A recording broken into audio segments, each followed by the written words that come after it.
Uyu munsi noneho tugiye kugaruka ku kintu abantu benshi cyane bagakombye kumenya mbere y'uko ibi bintu biza kuba byababaho mu rukundo, kumenya niba umuntu mukundana ari kugenda agira ikigenda bisohokamo gakeya. Tugiye kugenda twagaruka ku bintu bigiye bitandukanye rero bizakwereka ko umukunzi wawe cyangwa umuntu mwakundanaga ari kugenda afata umwanzuro wo kubivamo. Aha rimwe na rimwe bishobora kuba byatewe nawe cyangwa birimo biraterwa nawe biturutse ko ashobora kuba wenda yifitiye undi mukunzi wundi, ariko ahangaha nakubwira ko ibimenyetso uramutse ubimenye ushobora kuba watangirira hafi ndetse ukamenya uburyo uza kuba wakemura ikibazo cyawe ufitanye n'uwo nguwo, impamvu ukabanza ukamenya impamvu ari kugenda abivamo. Ibyo byose rero uzabimenyeshwa n'ibi bimenyetso bikurikira ngiye kuba nakubwira, kugira ngo uzamenye uko utangira urukundo rwawe ukarugarurira hafi rutarasenyuka. Ibi bimenyetso abantu benshi cyane bakunze kuba batabitindaho cyangwa ngo babyiteho, ariko ibi byose biza kurangira urukundo rwabo rurangiye burundu. Ahangaha rero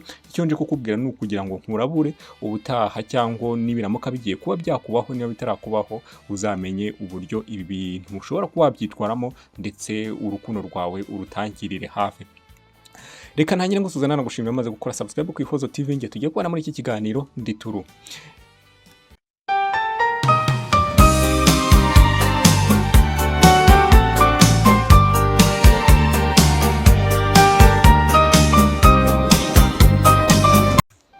Ikimenyetso rero cya mbere kizakwereka ko umuntu mwakundanaga ari kugenda abisohokamo gake gake, uzabona ko atakikuvugisha nk'uko byari bisanzwe. Ubone wenda niba yaguhamagaraga kabiri cyangwa gatatu, ubone yatangiye kuba yaguhamagara rimwe. Ahangaha ugomba kuzakora igishoboka cyose ugahita ugira ute ukamenya ikibazo kirimo kiragenda kiba.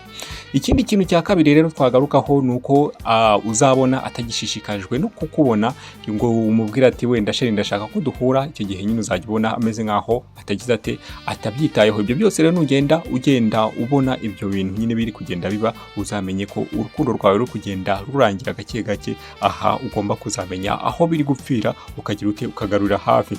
Ahangaha rero ikindi kintu ni uko uzabona yaratakaje urugwiro n'urukundo ku buryo bugaragara. Nyine nawe uzajya ubireba ukabona uburyo n'umuntu uguhobeye ugukunda, rimwe na rimwe hari ukuntu ubyiyumvamo mu mutima wawe, ukumva ko uwo muntu ameze neza, ukumva ko ari kuguhobera kwitayeho. Aha rero igihe cyose uzumva ko atakiguhobera wumva ameze nkaho agufasheho, uzamenye ko ibyanyu bitakiri ku murongo nk'uko byari bigize bite nk'uko byari bisanzwe. Ikindi rero kizakubwira ko umuntu ari kugenda abivamo, ahangaha utiriwe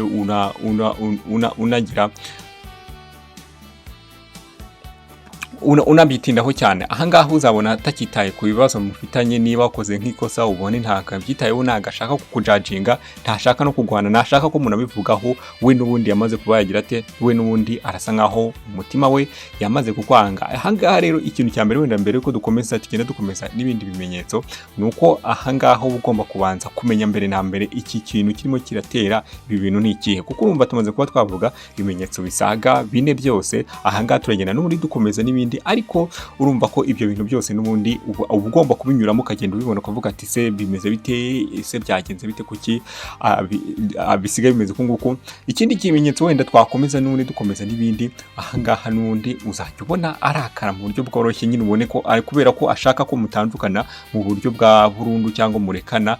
Uzajya ubona akomeza kugenda amera nkaho yirakaza mu buryo bworoshye, ubone mupfuye akantu gatoya ubona arirakaje. Ahangaha rero ni bimwe mu bintu bizagenda bikubwira ko umuntu muri kumwe mu rukundo ushobora kuba waramuteje nk'ikibazo kiri gutuma we ashaka kuba yabivamo. Ahangaha ugomba kubagira ute, ugomba gukora uko ushoboye kose ukagira ute ukongera ukamenya impamvu iri kubitera. Ahangaha urukundo rwanyu rukagira ute rukongera rugasubira ku murongo.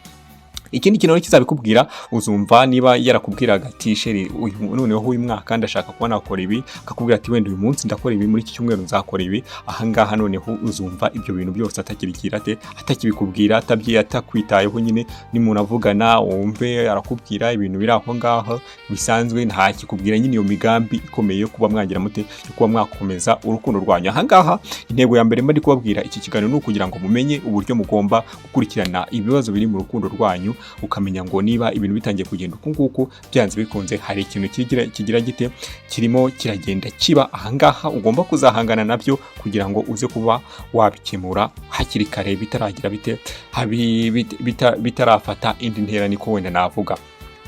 Ahangaha ikindi kintu rero tugiye gukurikizaho nuko hari ahangaha uzamubona asigaye agira ibanga ryinshi cyane, ubone ibintu akurekurira byabaye bikeya, ibintu akubwira byabaye bikeya, niba ari nk'ibintu wenda nko yaravuga ngo wenda nko ku kazi ukumva atashya kubwira amabanga yose y'ibyabereye ku kazi, igihe ntago uzongera kubagira ute, ntago uzongera kuba wabyumva. Icyo gihe rero hazaba hari impamvu iri kubitera, rero iyo mpamvu niyo ugomba kuzakoresha uko ushoboye kose ukagira ute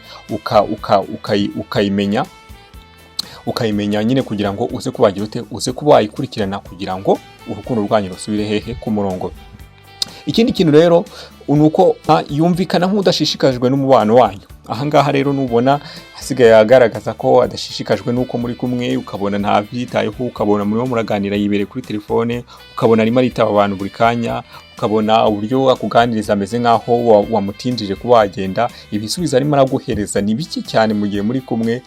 Icyo gihe uzamenye ko icyo nakita nk'ikiraro cy'urukundo rwanyu ari kugenda amera nk'aho agikata, ariko biturutse ku mpamvu utazi wowe ubwawe, ushobora kuba uzizi cyangwa ukaba utazizi. Aha rero niba utazizi, ni ikintu cya mbere nagiye ngenda ngushishikariza muri iki kiganiro, nuko uba ugomba gukoresha uko ushoboye kose ukamuganiriza, ukamuba hafi, ukamwitaho, ukagerageza guhura nawe mu gihe ibyo bimenyetso byose watangiye kugira ute, watangiye kubibona, kuko ibi byose nyuma y'ibi byose ikizabikurikira nuko urukundo rwanyu rwahita rugira ute, rwahita rurangira burundu, nawe uramutse utabishyizemo akabaraga. Ikindi kintu burana nababwira nuko mu rukundo hari ugusapotingana, umuntu nyine akagushyigikira nawe ukamushyigikira. Ni ukuvuga umwe niba aguye mu rukundo ari kugenda acika intege, undi akegura undi, niba nawe uriya acitse intege nawe ukongera ukamwegura, gutyo.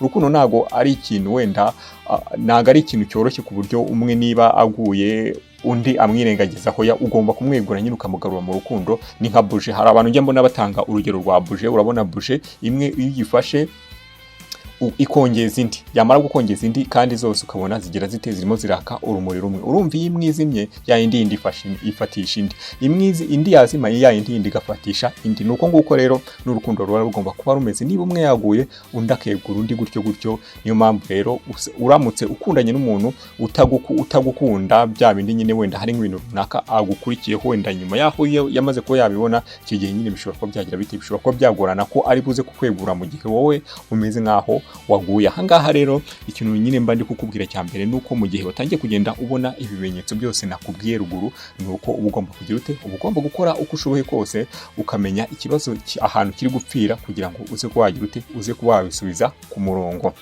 Ngahe nguko rero ikiganiro cyacu nakagaruka, reka mbashimire mwese mwamaze gukora subscribe ku Ihozo TV. Ngiye mwari muri kumwe muri iki kiganiro Litoro. Uramutse ufite igitekerezo, inama, inyunganizi cyangwa ikindi kintu ushaka ko watubaza, ushobora kutwandikira kuri WhatsApp cyangwa ukabyandika muri comment. Icyo gihe tuzahita tugira dute, tuzahita tugusubiza mu buryo bworoshye. Murakoze cyane, Imana ibahe umugisha.